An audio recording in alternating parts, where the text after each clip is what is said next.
ध्यान दीजिए, Ohm's law V equal to I R नहीं, उससे basic V equal to I R जो बहुत कॉमन फॉर्म है, यूज फॉर्म है, ठीक है, उसको हम प्रॉब्लम बनाने के लिए यूज करते हैं।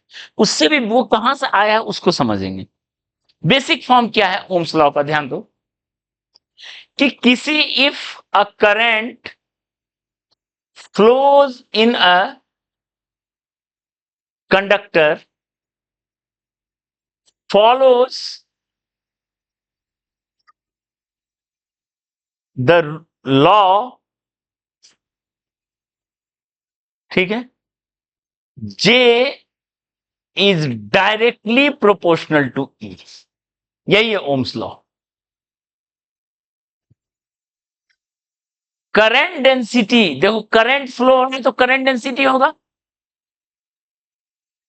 और आपको पता है करंट फ्लो होगा तो पोटेंशियल डिफरेंस होना है। पोटेंशियल डिफरेंस आता कहां से? फील्ड से आता है। बेसिक तो फील्ड है, उससे आता है पोटेंशियल डिफरेंस। तो बेसिक पिक्चर है, करंट से भी बेसिक गए जे, और पोटेंशियल का बेसिक गए ई। इनफैक्ट रिलेशन जे और ई में है, J is directly proportional to E. This is Ohm's law, ठीक है। और अगर करंट फ्लो हो रहा है इसे कंडक्टर में, ऐसे फॉलो कर रहा है, such conductor is called ohmic conductor.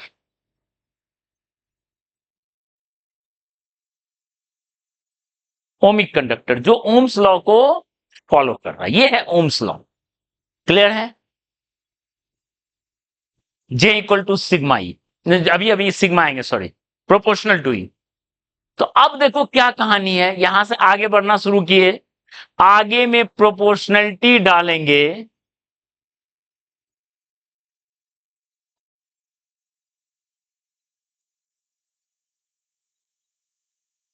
ठीक है, where sigma is called conductivity of material.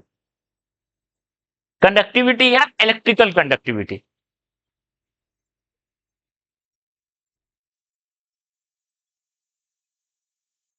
Okay. और उसको उल्टा लिखेंगे 1/ρ।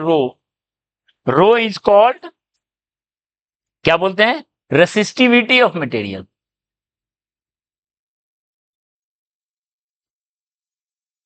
एक चार्ज फ्लो को सपोर्ट कर रहा है, एक चार्ज फ्लो को अपोज कर रहा है, उल्टा प्रॉपर्टी, ठीक है। तो बेसिक डेफिनेशन ये है, J equal to sigma E, okay. Sigma and rho are material dependent property,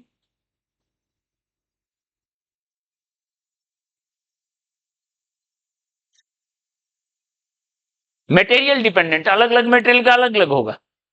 copper का कंडक्टिविटी ज्यादा है एल्यूमिनियम से, इसलिए कॉपर का वायर अच्छा माना जाता है,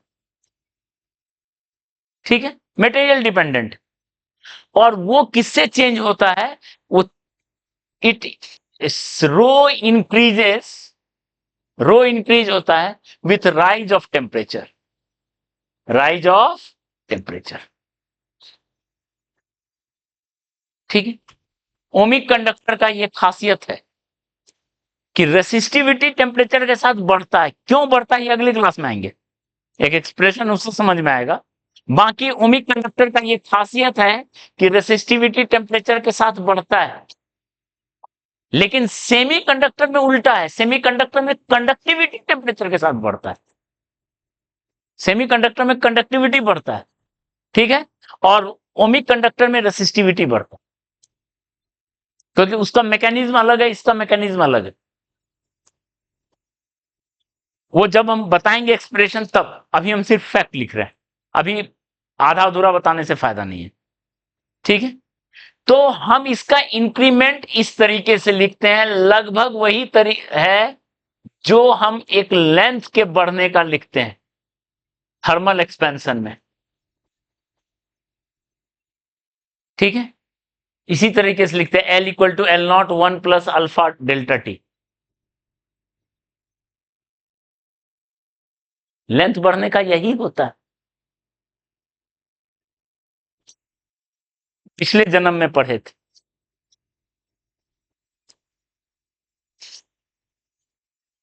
एकदम याद नहीं है।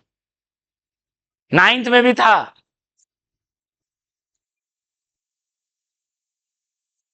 हम लोग जब पढ़ते थे तो 9th में भी था थर्मल एक्सपेंशन पढ़ना। कोरोना जनरेशन, कोरोना वाला है तुम लोग तो। ठीक है, चलो इधर देखो। टेम्परेचर, टी टेम्परेचर पर रो का वैल्यू ध्यान दो, इक्वल टू टी नॉट पर रो का वैल्यू इंटू 1 प्लस, ऑलमोस्ट इसके इक्वल होता है, ऑलमोस्ट। ठीक है, 1 plus alpha into T minus T not. ठीक है, alpha is called coefficient of resistivity, thermal coefficient.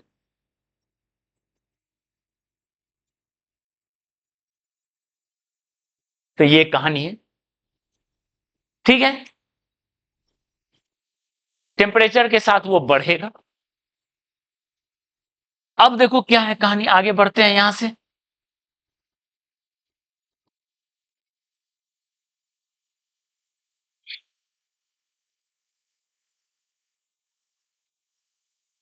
आप घर से ट्राई करके आना, what is unit and dimension of sigma.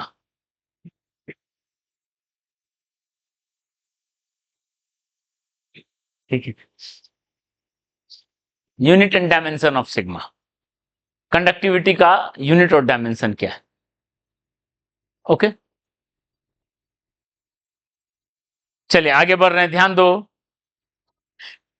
हम लोग के पास एक्सप्रेशन आया J equal to sigma E. ठीक है, ओके। सिग्मा पॉजिटिव है, जनरली पॉजिटिव ही होता है सिग्मा कंडक्टिविटी। ठीक है, तो ऑब्वियस J और E जो है एक ही तरफ है, J और E एक ही तरफ है, J and E are parallel. जिधर फील्ड होगा उधर ही होगा। ठीक है, अब देखो इधर ध्यान दो। यहां से हम क्या कर रहे हैं, अब हम लोग फेमस फॉर्म पे आते हैं, V equal to I R. कैसे मिला, ध्यान दो।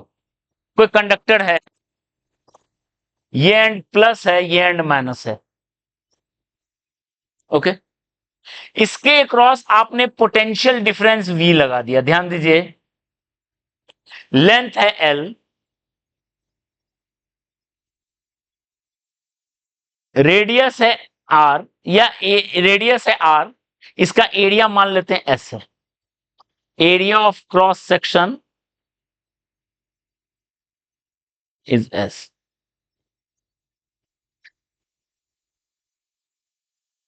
ठीक है, okay.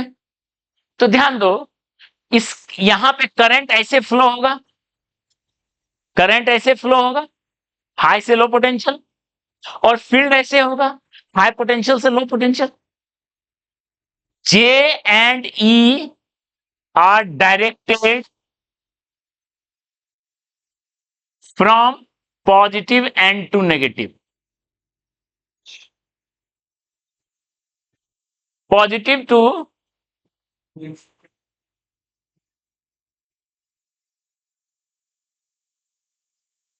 Positive to negative and flow होगा, J और E का डायरेक्शन होगा। ठीक है, क्लियर है। हाई से लो फील्ड, और फ्लो के डायरेक्शन में J। अब क्या लगाना शुरू करते हैं, ध्यान दो। जब दोनों एक डायरेक्शन में J equal to sigma E, okay, J का वैल्यू लिखेंगे करंट बाय एरिया, लिखेंगे।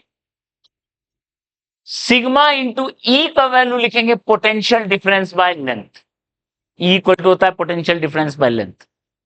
यहां से देखो क्रॉस प्रोडक्ट करना शुरू करो, क्रॉस प्रोडक्ट बोले लोगों, वी इक्वल टू क्या होगा, आई एल एस।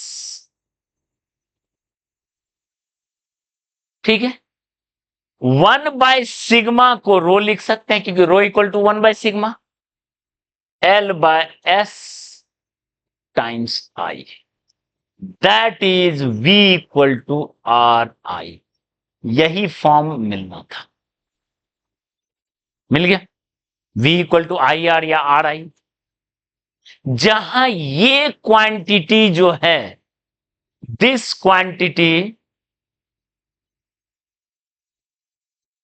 ठीक है, depends on length and area of wire, cross section area, better to write cross section area, as well as material of wire.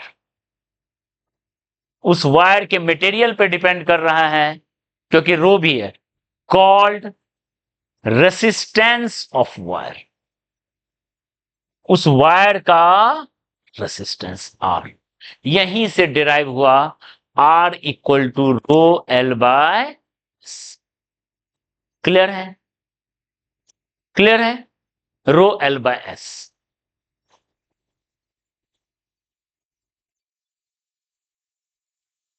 तो आप समझ सकते हो, directly proportional to L, inversely proportional to S, directly proportional to rho. ये सब तो आप देख के बता सकते, जितना रेसिस्टिविटी होगा उतना ज्यादा रेसिस्टेंस होगा। क्लियर है? ये पार्ट क्लियर है? ओके। और एक पॉइंट पहले लिखते हैं, उसके बाद इस पे काफी कुछ बताना है, ध्यान दीजिए। रो एल बाय एस, ओके। अब बताओ वहां क्या लिखे थे, अगर टेम्परेचर बढ़ाते हो तो रेसिस्टिविटी बढ़ता है, अल्फा है उसका कोएफिशिएंट, लेंथ भी बढ़ता है, एरिया भी बढ़ता है, ओवरऑल चेंज होगा, ओवरऑल चेंज होगा। लेकिन कहानी यह है कि लेंथ का एक्सपेंशन, थर्मल एक्सपेंशन, एरिया का थर्मल एक्सपेंशन, उसका कोएफिशिएंट बहुत छोटा होता है। अगर ऑर्डर देखोगे 10⁻⁻⁶ के ऑर्डर का है, ठीक। लेकिन इसका जो एक्सपेंस, ये कोएफिशिएंट बहुत ज्यादा है, उसके कंपैरिजन में बहुत ज्यादा है। यानी अगर हम हीट कर रहे हैं किसी रेसिस्टर को, तो उसके लेंथ और एरिया के चेंज को हम इग्नोर कर सकते हैं, सिर्फ रेसिस्टिविटी को ही हम काउंट कर सकते हैं। रेसिस्टिविटी चेंज हुआ तो अल्टीमेटली रेसिस्टेंस चेंज हुआ, और वो मिला के हम लिखेंगे आर किसी टी पे almost equal to R T naught, बाकी एल एस ऑलमोस्ट अनचेंज्ड है, ignoring thermal expansion of wire, उसको हम इग्नोर कर। ये कहानी पूरा। हेलो।